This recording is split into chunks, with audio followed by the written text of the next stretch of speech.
साथियों नमस्कार। साथियों इतिहास की एक और नई कक्षा में आप सभी का हार्दिक स्वागत है। साथियों हम लोग दक्षिण भारत का अध्ययन कर रहे हैं। उसी के अंतर्गत आज हम लोग जो देखेंगे वो है गंगवंश। तो हम लोग आज गंगवंश की चर्चा करेंगे। आशा करते हैं आप लोग पिछले वीडियो को देख लिया होगा और उसको अच्छे से पढ़ लिए होंगे और अपनी पढ़ाई को निरंतर आप कर रहे होंगे और अन्य विषयों की भी तैयारी आपकी जोर शोरों से चल रही होगी।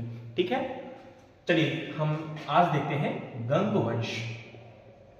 गंगवंश, ठीक है। इसके पहले हमने देखा था कदमवंश। अगर अभी तक आप उस वीडियो को ना देखे हो तो डिस्क्रिप्शन में लिंक दी हुई है, वहां से जाकर आप उस वीडियो को देख सकते हैं। तो हम बात करने वाले हैं गंगवंश की। हम लोग दक्षिण भारत पढ़ ही रहे हैं, तो आपको पता होगा कि ये जो भी वंश हम लोग पढ़ रहे हैं वो सब कहाँ स्थापित हो रहे हैं, तो वो सब स्थापित होंगे दक्षिण भारत में किसी न किसी क्षेत्र में। तो आज हम पढ़ने वाले हैं गंगवंश। तो आपको हम बता दें कि जो गंगवंश है इसकी दो शाखाएं हमको देखने को मिलती हैं। एक है पूर्वी गंगवंश, पूर्वी गंगवंश, और दूसरा है पश्चिमी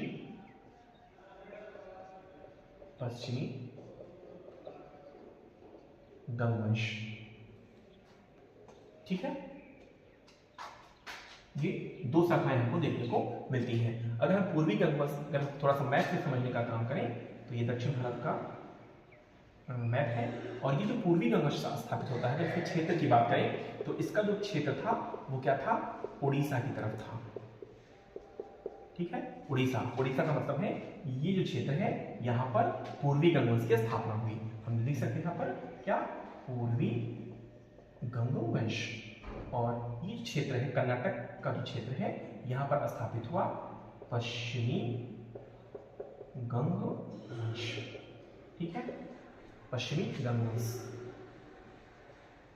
अगर क्षेत्र की इसकी बात करें तो ये है कर्नाटक। ठीक है, और इसमें जो है पूर्वी गंगवंश और पश्चिमी गंगवंश। तो पश्चिमी गंगवंश इस क्षेत्र पर शासन करता है और ये कुछ ज्यादा ही फेमस होता है। तो हमको जो पढ़ना है वो पश्चिमी गंगवंश के बारे में पढ़ना है। अगर हम इस पश्चिमी गंगवंश की राजधानी की बात करें,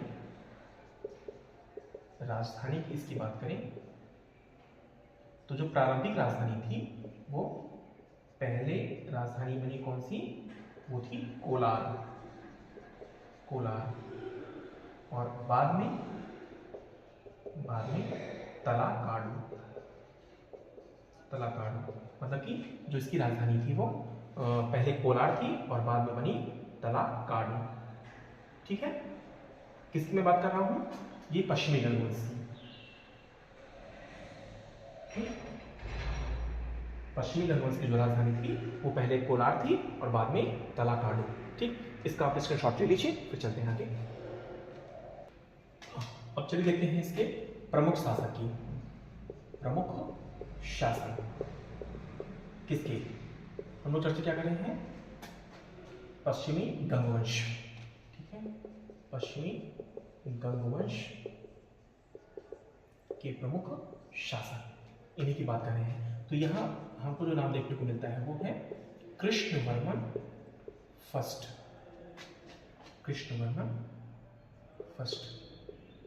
यह एक सशक्त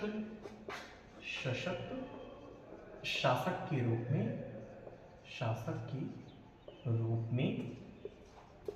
रूप में विख्यात हुआ। अगला है शिवमार फर्स्ट। तो इसमें हम कह सकते हैं कि यह सैन्य एवं प्रशासनिक दृष्टि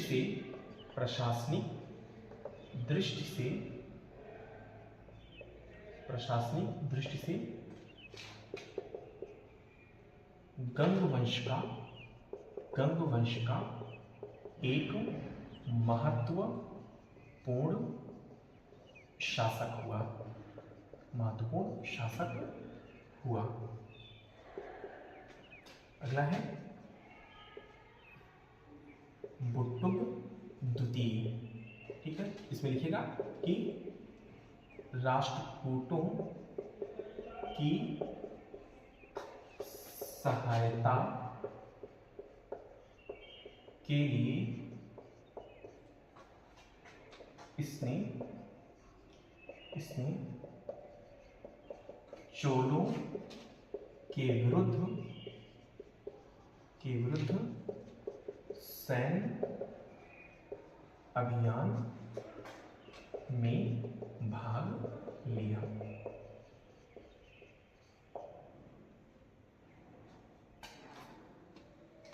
ठीक है, तो ये रहे आपके कुछ इंपॉर्टेंट शासक। यहाँ हम जो है गंगवंश के बारे में, पश्चिमी गंगवंश के बारे में चर्चा कर रहे हैं और कुछ महत्वपूर्ण शासक है, उतना इंपॉर्टेंट आपके एग्जाम की दृष्टि से ये शासक है नहीं, बस जो भी थे उसको मैंने आपको बता दिया है। चलिए इसके बाद एक आध दो पॉइंट और देख लेते हैं, फिर ये गंगवंश समाप्त हो जाएगा। अगर हम इस पश्चिमी गंगवंश की कुछ एकाध उपलब्धियां देखें कि कह सकते हैं सांस्कृतिक उपलब्धियां देखें तो वो क्या थी, देख लेते हैं यहाँ पे।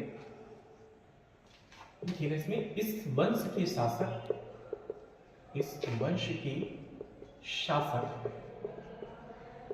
प्रारंभ में हिंदू धर्म के उपासक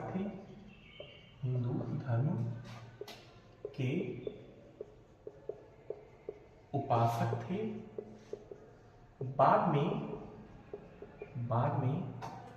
इन्होंने जैन धर्म को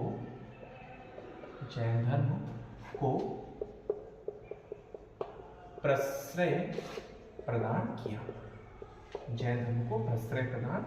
किया।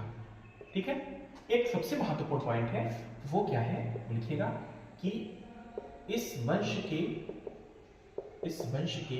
एक मंत्री एवं सैन्य अधिकारी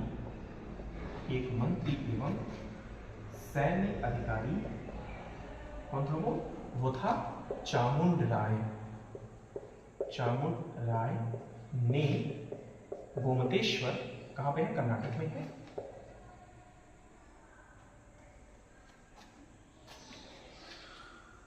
ने श्रवणबेलगोला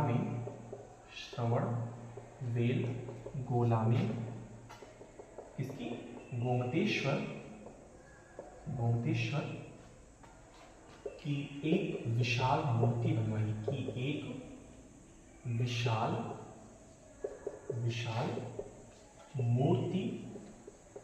बनवाई। ठीक है, तो ये रहा आपका गंगवंश। ठीक है, आशा करते हैं चीज़ें आपको अच्छे से समझ में आई होंगी, नहीं आई होंगी तो एक बार और वीडियो देख लीजिएगा, चीज़ें आपको समझ में आ जाएंगी। जितना आपके लिए इम्पोर्टेंट था वो मैंने सब आपको बता दिया है। आप अपनी पढ़ाई को निरंतर जारी रखिए, बने रहिए अपनी पढ़ाई में। तब तक के लिए धन्यवाद, नमस्कार।